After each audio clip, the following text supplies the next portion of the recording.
Hello दोस्तों, कैसे हो आप सभी। मैं बीके सिंह आप सभी का मैथ बीके सिंह में स्वागत करता हूं और मैं आशा करता हूं कि आप सभी स्वस्थ होंगे, मस्त होंगे और अपनी पढ़ाई व सेहत का भी अच्छे से ख्याल रख रहे होंगे। तो आज का सेशन हमारा टाइम एंड डिस्टेंस का सेशन नेक्स्ट सेशन है। तो आपने इससे पहले वाले सारे सेशन कंप्लीट कर लिए हैं और उसमें आपने देख ही लिया है कि कितना अपन लोग बेसिक से चलते हैं कि कोई भी सवाल आप बेसिक से कैसे बना पाते हैं। ट्रिक कोई भी नहीं होती है यहाँ पर। तो हर एक वीडियो में यही बोला जाता है आपसे कि आपको अपने बेसिक पर फोकस करना है, ट्रिक आप खुद ही जनरेट करेंगे क्योंकि ट्रिक क्षणिक होती है, 1 से 2 मंथ के लिए वर्केबल होती है, उसके बाद ये नूलीफाई हो जाती है, उसके बाद ये आपके दिमाग से स्लिप हो जाती है। लेकिन बेसिक आपके जो लॉन्ग लास्टिंग रहता है, आपके बोला जाए तो जो बुढ़ापे तक चलेगा तो आपका बेसिक ही चलेगा। तो अगर चैनल को आपसे कोई फायदा होता है तो इनमें से आप कुछ कर भी सकते हैं। तो आज देखो कुछ ऐसे क्वेश्चन है जो सीजीएल प्रीलिम्स और मेंस में आए थे। तो आज क्वेश्चनों का रिपीटेशन थोड़ा सा ज्यादा है क्योंकि ये सीधे डायरेक्ट पेपर जो उठाकर लिए गए हैं। तो उसमें मेरा पहला क्वेश्चन है इस प्रकार के। देखो सीजीएल 2019 में जो हुआ था तो प्रत्येक शिफ्ट में इस प्रकार के क्वेश्चन में से एक क्वेश्चन हर एक शिफ्ट में पढ़ा था। इस क्वेश्चन का इतना रिपीटेशन हुआ था कि प्रत्येक शिफ्ट में ये क्वेश्चन था कि एक रेलगाड़ी जब बिना रुके चलती है तो उसका औसत चाल 80 km/h है और रुकते हुए चलती है तो उसका औसत चाल 60 km/h है। तो 1 घंटे में रेलगाड़ी कितने मिनट रुकती है। तो कहने का मतलब ये है कि मान लो कोई 2 स्टेशन है, अगर रेलगाड़ी यहाँ से जहाँ तक चले तो वो 1 घंटे में पहुंच जाती है। लेकिन अगर वो रुक रुक कर मान लो बीच में कोई प्लेटफॉर्म आ गया, उस पर रुकी, फिर आ गया, उस पर रुकी, फिर आ गया, उस पर रुकी, तो उसका एवरेज स्पीड निकाला आ रहा है 60 km/h। एवरेज स्पीड का मतलब देखो ये आपने पहले सेशन देखे तो मैं उसमें ये एवरेज स्पीड वाला कॉन्सेप्ट भी क्लियर करा चुका हूँ। एवरेज स्पीड का मतलब क्या होता है कि टोटल डिस्टेंस अपन टोटल टाइम का मतलब अगर आप टोटल डिस्टेंस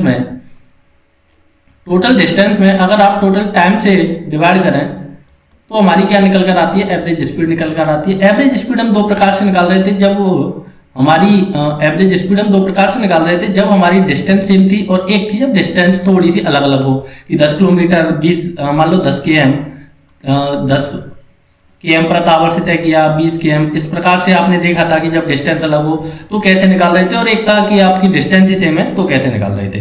ठीक है जी। तो एवरेज स्पीड वाला कॉन्सेप्ट शायद पहली या दूसरी वीडियो में पूरा का पूरा पढ़ा है, तो वहां से जाकर आप इसे थोड़ा सा रिकॉल कर लें तो आपको पता पड़ जाएगा कि एवरेज स्पीड का कॉन्सेप्ट क्या होता है। तो जो भी पहले वीडियो है उनका एक ही बार में आपको प्रॉपर नोट बनाना है। देखो वीडियो एक ही बार देखना है, बार बार वीडियो देखने से आपका भला नहीं होगा। तो इस सवाल को, इस प्रकार के सवाल आए तो कैसे करने हैं, देखो मैं पहले इसका बेसिक बताता हूँ, फिर इसका डायरेक्ट करने का तरीका बताता हूँ, फिर इसका और ज्यादा जल्दी से जो ट्रिक बोलते हैं उसको भी मैं बता दूंगा। मेरी फर्स्ट प्रायोरिटी होती है कि कैसे भी करके आपके बेसिक थोड़ा सा स्ट्रॉन्ग हो। तो मान लो कि वो डिस्टेंस कितनी है, x किलोमीटर है। मेरे को क्या नहीं पता है, देखो इसमें डिस्टेंस नहीं पता है, x km डिस्टेंस है। ठीक है जी। अब ये क्या बोल रहा है कि उसका औसत चाल, देखो मेरे को केवल स्पीड दिया है, ओनली स्पीड दिया है। और ये भी चीज आपको पता होनी चाहिए, s = d/t होता है, इसे तो आपको भूलना ही नहीं है। ठीक है। तो 80 km से चल रहा है, जब कोई व्यक्ति 80 km से x दूरी को तय करे तो कितना टाइम लेगा। देखो डिस्टेंस है मेरी x और स्पीड है मेरी 80, तो आवर, x/80 आवर टाइम लिया। अब वो 60 km/h से चले तो कितना टाइम लेगा उसी दूरी को तय करने में, तो वो लेगा x/60 आवर। इतना सारे लोग कर पाएंगे। अब देखो उसने जो विश्राम किया है, कितने देर गाड़ी रुकी है, वो इन दोनों टाइमों का अंतर होगा क्योंकि मैंने दोनों टाइम निकाल लिए। ये वाला टाइम मेरा कम आएगा, ये वाला टाइम ज्यादा आएगा, तो मैं इन दोनों टाइमों का अंतर निकालूं तो x/60 - x/80, तो ये क्या आ गया, मेरा रुकने का टाइम आ गया। ठीक है। ये कितने टाइम रुकी रेलगाड़ी, मैंने वो निकाल लिया, रुकने का टाइम, रुकने का समय, या फिर जैसे कई जगह विश्राम का समय भी बोल दिया जाएगा। तो कितने टाइम रेस्ट किया, इन दोनों टाइमों का अंतर ही मेरा क्या है, रेस्ट है जी। ठीक है जी। तो यहां से आप क्या निकाल पाएंगे कि 240, मैंने यहां से एलसीएम लिया तो 4x - 3x, तो यहां से x/240। तो रेलगाड़ी कितने घंटे विश्राम किया या फिर रास्ते में कितने घंटे रुकी, x/240 घंटे रुकी। अब आपको निकालना क्या है कि 1 घंटे में कितने टाइम रुकी। 1 घंटे में देखो टोटल इतनी रुकी, तो 1 घंटे की निकालनी है तो आप इसमें किससे डिवाइड कर देंगे, x/60 से डिवाइड कर देंगे। 60 से क्यों डिवाइड किया, क्योंकि देखो x मेरी टोटल डिस्टेंस है, 60 से इस कारण किया क्योंकि यहाँ पर घंटा दिया है तो घंटा मैंने मिनटों में निकाला है क्योंकि ये मिनटों में ही ट्रेन रुकेगी। तो यहां से देखो आपका ये गया तो 60/240 आएगा। इसे क्या लिखेंगे आप, 1/4 आवर। 1/4 आवर को क्या लिखते हैं, 1/4 × 60 कर दें तो यहां से क्या आ जाएगा आपका 15 मिनट आ जाएगा। 1/4 का मतलब होता है 15 मिनट। तो एक तरीका तो ये है समझ में आ गया, ठीक है, नहीं आया कोई दिक्कत नहीं है, दूसरा तरीके पे विचार करते हैं, दूसरा तरीका आपको समझाते हैं। दूसरे तरीके में हम आते हैं कि देखो जब भी आपको डायरेक्ट निकालना पड़े कि कितने घंटे रुकी, तो आपको लेना है डिफरेंस कि दोनों स्पीडों में कितना डिफरेंस है, मल्टीप्लाई लेना है 60 अपॉन स्पीड लेनी है कौन सी, विदाउट स्टॉपेज। जो भी स्पीड विदाउट स्टॉप वाली है वो वाली आपको स्पीड लेनी है, ठीक है जी। तो डिफरेंस कितने का है, एक से चल रहा है देखो 60 से और एक चल रहा है 80 से, तो आपका डिफरेंस आ गया 20 मल्टीप्लाई 60। अब विदाउट स्टॉपेज स्पीड कितनी है आपकी 80 है, तो ये इससे गया, ये 3 टाइम गया, ये 4 टाइम गया, ये यहां से कितने बार गया 5 टाइम गया, तो ये आ गया आपका 15 मिनट। तो एक तरीका इसका ये होता है। अब देखो दूसरा तरीका, मैं इसका थर्ड तरीका बताऊं, वो कुछ नहीं है, जो पहले तरीका का डेरिवेट वर्जन है, मैं केवल उसमें से x गायब करने वाला हूं कि 2 डंडे बनाने हैं आपको, एक तो चला 80 से और एक चला 60 से, तो इन दोनों का एवरेज होता है 240, जहां से आप 3 लिखेंगे, जहां से आप 4 लिखेंगे। तो रेलगाड़ी रियल टाइम क्या है उसका 3 आवर है और रुक रुक कर चल रही है, तो 4 आवर में चल रही है, तो 4 आवर में रेलगाड़ी कितने घंटे रुकी, 4 आवर में रेलगाड़ी 1 घंटे रुकी, क्योंकि 4 आवर में रेलगाड़ी 1 घंटे रुकी। देखो वैसे चलती तो 3 आवर में पहुंच जाती, लेकिन रुक रुक कर चली तो 4 आवर में पहुंच रही है, तो कितने घंटे रुकी, 1 आवर रुकी। तो 1 घंटे में कितने घंटे रुकेगी, तो 1/4 आवर रुकेगी। तो 1 घंटे में कितनी देर रुकी, 1/4 मल्टीप्लाई 60, तो यहां से क्या आ जाएगा आपका 15 मिनट। एक ये तरीका होता है, ये वाला तरीका आपके लिए सबसे ज्यादा बेनिफिशियल है। अब जो भी तरीका आपको थोड़ा सा अच्छा लगे उसी के हिसाब से आपको काम करना है और आगे देखते जाना है। तो इस प्रकार से आप इन सवालों को बनाएंगे। अब आते हैं अपने नेक्स्ट सवाल पर। अब देखो इसी प्रकार के काफी सवाल दिए हुए हैं, तो मैं अब इन्हें डायरेक्ट जो थर्ड वाला तरीका है, देखो 2 डंडे एचने 50 से चली और 45 से चली, 50 और 45 का एलसीएम कितना लेंगे आप, 450 लेंगे, या 9 बार गया, 10 आवर। तो देखो 10 आवर उसका क्या है, जब रुक रुक कर चल रही है, और 9 आवर क्या है, जब डायरेक्ट चल रही है। तो 10 घंटे में कितनी देर रुक पा रही है ट्रेन, 1 घंटे। देखो 10 घंटे में कितनी देर रुकी, 1 घंटे रुकी, क्योंकि डायरेक्ट चलती तो 9 आवर में पहुंच जाती। तो 1 घंटे में कितनी देर रुकेगी, वो 1 आवर में 1/10 रुकेगी। तो ये मैंने मिनट में चेंज कर दिया, मिनट में चेंज करने के लिए मैंने 60 से मल्टीप्लाई किया, तो 6 मिनट रुकेगी। 1 घंटे में वो ट्रेन कितने मिनट रुकी थी, 6 मिनट रुकी थी। तो इस प्रकार से आपको ये वाले सवाल बनाने हैं, और जो भी कोई दिक्कत आती है तो फिर आपको थोड़ा सा अलर्ट होना है, वीडियो बार बार देखना है, जो पहले मैंने बता दिया। अब देखो सवाल कि ये पेपर के सवाल हैं, डायरेक्ट इंग्लिश में से लिए गए। A train without stoppage travel with an average speed 70 km/h and with stoppage it travels with the average speed of 56 km/h. How many minutes does the train stop on an average per hour? तो train प्रत्येक घंटे कितने our, जब देखो कितने minute रुकी, तो करना क्या होता है, पहला तो देखो डिफरेंस मल्टीप्लाई 60 अपॉन स्पीड कौन सी लेंगे, विदाउट स्टॉपेज, विदाउट स्टॉप। अगर ये पेपर में याद रह पाता है तो रख सकते हैं, नहीं रह पाता है तो कोई दिक्कत नहीं है, ऐसे करेंगे 60 70। एलसीएम लेने का तरीका मैंने आपको बताया था, नहीं आता है तो देखो इसे लिखेंगे 7 × 10, इसे लिखेंगे 7 × 8, 7 × 56। देखो एक तो 7 आ गया, ये दोनों चीज मेरे को कॉमन दिख गई। अब 8 और 10 का एलसीएम क्या होता है, 8 और 10 का एलसीएम होता है 40, तो यहाँ पर आप 40 लिख लें। देखो 7 से 7 गया तो यहाँ के आ गया 4 आ गया, 7 से 7 गया यहाँ के आ गया 5 आ गया। 1 घंटे में कितनी देर रुकी, सॉरी 5 घंटे में कितनी देर रुकी, 1 घंटे रुकी। तो 1 घंटे में कितनी देर रुकेगी, 1/5 मल्टीप्लाई 60।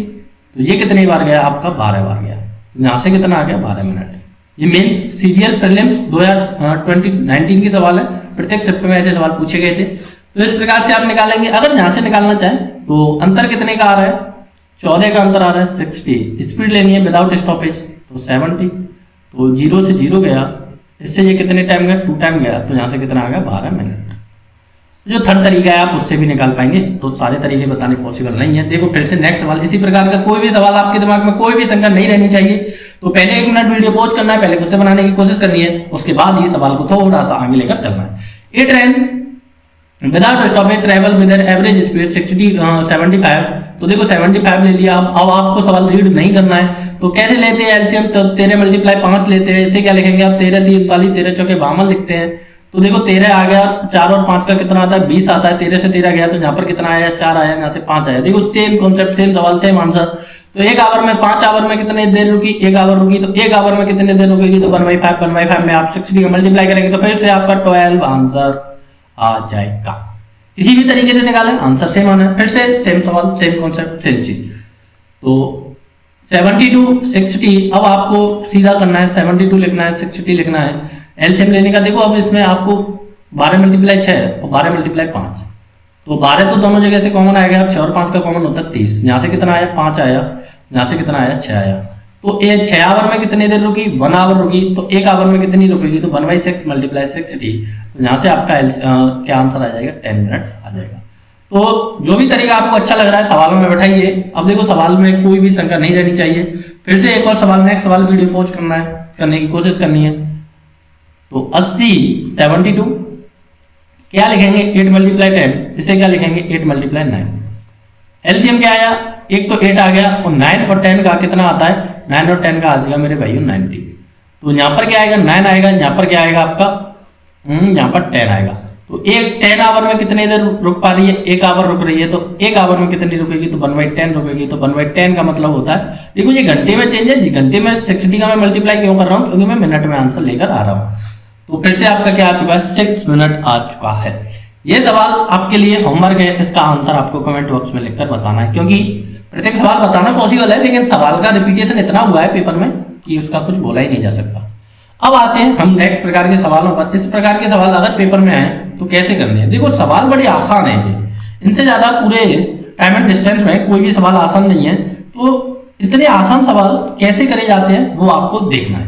तो कैसे करे जाते हैं देखते हैं ये वाले सवाल कैसे करे जाते हैं। देखो पहला तरीका है आप इस सवाल को एनसीईआरटी से बना दें, और दूसरा तरीका है आप इस सवाल को डायरेक्ट बना। मान लो कोई लड़का है 3 km प्रति आवर से स्कूल जाता है, 2 km की स्पीड से वापस आता है, तो उससे कुल 10 आवर का समय लगता है। तो घर से स्कूल के बीच की दूरी देखो S बराबर D/T। अब देखो घर से स्कूल के बीच की दूरी क्या है मेरे भाइयों, निश्चित है, डिस्टेंस कांस्टेंट है कि यहाँ पर मेरा घर है, यहाँ पर मेरा स्कूल है। तो जाते समय आप मान लो 10 किलोमीटर चलिए, तो आते समय ऐसा तो नहीं है कि घर और स्कूल के बीच की दूरी कम हो जाए। हो सकता है आप जाते टाइम पैदल गए हो, आते टाइम साइकिल से चले हो, तो टाइम कम लगेगा, लेकिन डिस्टेंस तो आपको 10 किलोमीटर ही तय करनी पड़ेगी। तो मान लो ये मेरी डिस्टेंस D है, तो आपको पता है S बराबर D/T। तो मैं जहां से टाइम निकालूं तो डिस्टेंस अपॉन स्पीड। तो मान लो जाते टाइम उसने D दूरी किससे तय की 3 से, और आते टाइम वही D दूरी किससे तय की 2 से, तो कुल कितना टाइम लगा 10 घंटे का टाइम लगा। तो आप देखो यहाँ से आपके लिए D निकालना कोई बड़ी बात नहीं है। तो यहाँ से एलसीएम आया 6, तो कितना आया 2D + 3D बराबर 10, तो 5D बराबर 6। तो यहाँ से कितना गया ये आपका 2 टाइम गया, तो D की वैल्यू यहाँ से क्या आ चुकी है 12 किलोमीटर आ चुकी। तो घर से स्कूल कितना दूर है 12 किलोमीटर की दूरी पर है। ठीक है जी। अब दोनों तरफ की पूछे कि घर से स्कूल जाने में और वापस आने में उसने कितना तय की, तो फिर आपको इसमें 12 और ऐड करना पड़ेगा कि अगर ये पूछे कि टोटल कितनी दूरी तय की, तो आप कहेंगे जी 24 किलोमीटर की दूरी तय की। अब काफी लोगों को ये तरीका समझ में आया है, काफी को नहीं आया वो देखें। देखो 3 से गया 2 से आया, डिस्टेंस मेरे को पता है कांस्टेंट है। डिस्टेंस कैसी है कांस्टेंट, ये क्या है स्पीड। तो यहाँ पर क्या आएगा डिस्टेंस आएगा, तो यहाँ पर क्या आएगा टाइम आएगा। ये चीज आपको थोड़ा सा ध्यान रखनी है। तो यहाँ 2 आया, यहाँ पर 3 आया। टाइम कितना ले रहा है, टोटल टाइम कितना ले रहा है, टोटल टाइम ले रहा है 5। 5 की वैल्यू क्या दी है 10 घंटे ले रहा है, ये तो बोल रहा है कि 10 घंटे ले रहा है। हमारा टोटल टाइम कितना आ रहा है 5 आवर आ रहा है। तो 6 की वैल्यू क्या आएगी, 1 की वैल्यू यहाँ से क्या आई 2 आई, तो 6 की वैल्यू क्या आ गई यहाँ से 12 किलोमीटर आ गई। किसी को कोई शंका नहीं होनी चाहिए इस प्रकार के सवालों में। तो मैं आशा करता हूँ कि यह सवाल आपको काफी अच्छे से समझ में आया होगा। नहीं आया है तो फिर से वीडियो को दोबारा देखें और फिर से करने की कोशिश करें, तो आपसे जरूर समझ में आएगा। नेक्स्ट सवाल सेम प्रकार, सेम चीज, सेम कॉन्सेप्ट, कैसे करें सवाल को। काफी लोगों को ये डिजिट देखकर डरना नहीं है कि 5 सही 1/2 km प्रति आवर की स्पीड से स्कूल जाता है और 10 km प्रति आवर की स्पीड से वापस आता है, तो कुल इसे 6 आवर 12 मिनट का समय लगता है। तो घर से स्कूल के बीच की दूरी क्या है। तो देखो पहला तरीका 5 × 10 और 11/2 करें और यहाँ पर 10 करें, तो 10 और 11 का एलसीएम आता है मेरे भाई 110। तो ये कितने बार गया 10 टाइम गया। तो देखो 110 में आपको 11/2 से डिवाइड करना है, तो ये तो 10 टाइम गया, लेकिन ये ऊपर चला जाएगा तो ये क्या बना देगा आपको 20 बना देगा, और यहाँ से 11 तो क्लियरिटी में आना ही आना है। तो ये क्या बोल रहा है 6 आवर 12 मिनट का समय लगा। तो इसे क्या लिखेंगे 6 आवर 12 मिनट को क्या लिखते हैं 12/60 लिखते हैं। तो 6/1/5 लिख पाएंगे। तो ये हो गया मेरे भाइयों 31/5। तो उसे कुल कितने आवर लगे? 31/5 लगे। मैंने ऐसा क्यों किया? क्योंकि आपको करने में बड़ी आसानी हो जाएगी। अब देखो यहाँ से मेरा टोटल टाइम कितना हो रहा है? 31 हो रहा है। 31 की वैल्यू क्या दी है? 31/5 दी। तो 110 की वैल्यू क्या होगी? 110 की वैल्यू होगी 31/5 अपॉन 31 मल्टीप्लाई 110। ठीक है जी, 31 से 31 गया और ये कितना आ गया? 22 पंजे होता है 110। तो उसने कितनी दूरी तय की? 22 किलोमीटर की दूरी तय की। अब वो दोनों तरीके आपके लिए बेनिफिशियल हैं। अब उससे लगा लेंगे तो आपको 11/2 प्लस d/10 बराबर 6। इससे आप 31/5 लिखें तो ज़्यादा बेटर रहेगा। तो आप इससे भी यहाँ से डी की वैल्यू आप बड़ी आसानी के साथ कैलकुलेट कर पाएंगे। यहाँ से भी क्या आने वाला है? आपका 22 किलोमीटर ही आने वाला है। तो नेक्स्ट सवाल काफी खूबसूरत सवाल। इस प्रकार के सवाल भी पेपर में काफी पूछे जाते हैं। इनको करने के भी काफी तरीके होते हैं। अब इनमें क्या है कि देखो इसमें अंतर दिया है आपको। पहले वाले में आपको टोटल डिस्टेंस दिया था, इसमें अंतर दिया है। देखो दो व्यक्ति ए 15 से चल रहा है, बी 16 किलोमीटर प्रति आवर की चाल से चल रहा है। यदि ए को दूरी तय करने में बी से 16 मिनट अधिक समय लगे तो वह दूरी कितनी है? देखो ए को समय क्यों ज्यादा लगा? क्योंकि स्पीड कैसी है? उसकी कम है। बी को समय क्यों कम लगा? क्योंकि स्पीड क्या है? उसकी ज्यादा है। एस बराबर डी अपॉन टी आपको पता है। जब डिस्टेंस मेरी कांस्टेंट होती है तो एस इनवर्सली प्रोपोर्शनल होता है टाइम के। तो कहने का मतलब ये होता है कि अगर मेरी स्पीड ज्यादा है तो मैं कम समय में पहुंचूंगा, अगर मेरी स्पीड कम है तो मैं ज्यादा समय में पहुंचूंगा। ठीक है जी, तो इस प्रकार के ये होते हैं। तो मैं मान लूं कि टोटल डिस्टेंस क्या है? टोटल डिस्टेंस मैंने मान ली एक्स के। तो पहला है, तो प्रथम धावक ने, जो प्रथम है, प्रथम व्यक्ति ए है, तो उसने कितना टाइम लिया होगा? तो आप कहेंगे जी टाइम मेरे को निकालना है तो टाइम बराबर डी अपॉन एस करेंगे। तो एक्स किलोमीटर कितने से चला? 15 से, तो x/15 लिया। और दूसरे ने कितना लिया? दूसरे ने लिया डी डिस्टेंस का x/16, तो यहां से x/16 आवर लिया। इन दोनों के टाइमों में जो अंतर दिया है वो कितने का दिया है? मेरे को 16 मिनट का दिया है। तो यहां से मैं अंतर को क्या लिखूंगा कि x/15 माइनस x/16, यही क्या है मेरा? 16 मिनट है। तो 16 मिनट है तो इसे क्या लिखना है? ये आपने घंटे में चेंज कर दिया।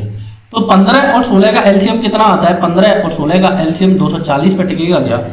तो ये गया देखो 16x और 15x। सॉरी एक सेकंड, एरर हुआ है एक सेकंड। हेलो, तो मैं इसे पूरा का पूरा दोबारा से लिख चुका हूँ क्योंकि ये सिस्टम एरर कर चुका था और बार बार आपके लिए टाइम जाता। तो यहाँ से क्या है आपका x/240 बराबर 16 अपॉन, तो ये इससे गया 4 टाइम, तो x की वैल्यू आ गई यहाँ से 16×64। तो मेरी डिस्टेंस कितनी है? वो 64 किलोमीटर की दूरी है। काफी लोगों को बात हजम नहीं हुई तो वो क्या करेंगे? वो इधर देखें, 15 और 16 एलसीएम 240, यहाँ पर 16, यहाँ पर 15। देखो इसका ही ये एक वर्जन है, केवल x मैंने गायब किया। तो यहाँ से कितनी अंतर आ रहा है? 1 आ रहा है। और यहाँ से कितना दिया है? 16 मिनट, तो मैंने घंटे में चेंज कर दिया। तो 240 की वैल्यू क्या होगी? तो 16/60 मल्टीप्लाई 240। अब देखो जो यहाँ पर सीन क्रिएटिव हुआ था वो डायरेक्ट यहीं पर हो चुका है। तो ये 4 टाइम गया तो 64 किलोमीटर। तो मैं आशा करता हूँ कि ये आपको समझ में आया होगा। इसका और भी कोई तरीका हो सकता है क्या? तो इसका अगर आपके पास कोई नया तरीका है तो आप उसे भी हमें बता पा सकते हैं, क्योंकि तरीके जानने से थोड़ा सा आसान होता है। तो इसका एक तरीका और मेरे को थोड़ा सा समझ में आ रहा है तो मैं उसको भी आपको बता पा रहा हूँ। तो देखेंगे कि जब भी आपको डिस्टेंस निकालनी पड़े तो दोनों चालों का गुणनफल लेना है। दोनों चालों का गुणनफल, अगर देखो ये बता दिए जाते हैं, अगर आपको पेपर में याद रहते हैं तो, और दोनों चालों का अंतर,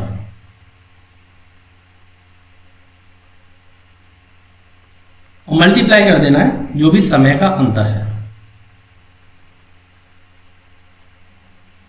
तो दोनों चालों का गुणनफल क्या हुआ? 15 मल्टीप्लाई 16, सॉरी दोनों चालों का गुणनफल, और अंतर क्या हुआ? 15 माइनस 16 मल्टीप्लाई 16 ठीक है जी। तो यहां से क्या आ गया? 15 मल्टीप्लाई 16 अपॉन 60।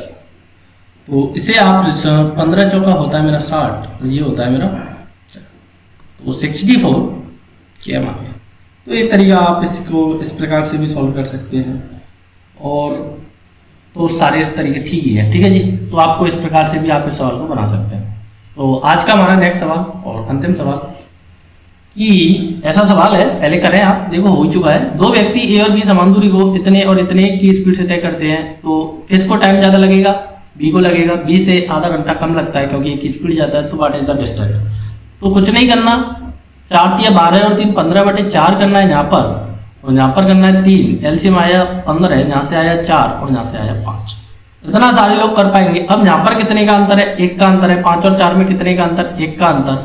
और 1 की वैल्यू क्या दी है उसने? आधा दिया है, 1/2 आवर लगता है। तो 15 की वैल्यू क्या हो जाएगी? 7.5 हो जाएगी। 15 की वैल्यू आपको निकालनी है। तो 15/2 में अगर 7.5 किलोमीटर या फिर ऐसे 7/2 किलोमीटर तक पाएंगे। जो भी आपको तरीका सूटेबल लगे उस तरीके से जो आपको करना है। कोई भी प्रकार की इस प्रकार के सवालों में आपको दिक्कत नहीं है। अगर वीडियो से आपको थोड़ा सा भी फायदा होता है तो वीडियो आप शेयर करें, क्योंकि देखो ये सारे के सारे सवाल मेरे सीजीएल मेंस के सवाल हैं और इस प्रकार से आपको ये सवाल बनाते रहने हैं और वीडियो को पूरा का पूरा देखना है, एंजॉय करना है। जो एक सवाल मैंने छोड़ा है उसका आंसर भी आपको कमेंट बॉक्स में लिखकर बताना है। तो जब तक के लिए जय हिंद, thank you for watching, take care, bye bye.